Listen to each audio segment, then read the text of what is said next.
میں نے اکثر لوگوں کو نصیحت سے نہیں ٹھوکر سے سبق سیکھتے دیکھا ہے۔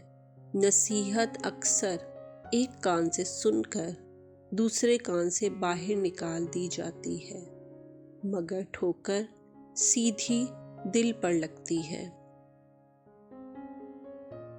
لوگ بے وجہ خاموش نہیں ہوتے، معلوم نہیں کیا کچھ سہ چکے ہوتے ہیں۔ عدل کرنا بارش سے سیکھو جو پھولوں اور کانٹوں دونوں پر برستی ہے۔ کسی کی اصلیت سامنے آنا بھی اللہ تعالیٰ کی نعمت ہے۔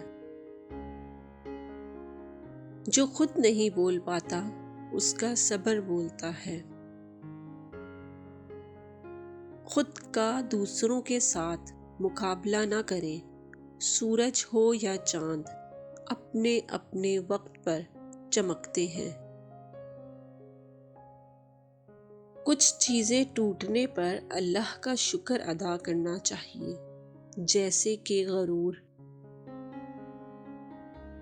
ہمیشہ ان لوگوں کو زیادہ ترجیح دیجیے جو حق کی اور کڑوی سچی باتیں کھل کر کہنے والے ہوں۔ وہ لوگ کبھی فریب نہیں کرتے۔ جب مشکل وقت آتا ہے تب ہم اپنوں کو تلاش کرتے ہیں، لیکن یاد رکھیے گا کہ جن کو تلاش کرنا پڑے وہ اپنے نہیں ہوتے۔ جہاں تعلقات میں احساسات نہیں ہوتے، صرف مطلب ہوتا ہے، وہاں لوگوں کو محسوس تک نہیں ہوتا کون ہماری زندگی سے کب، کیسے اور کیوں نکل گیا۔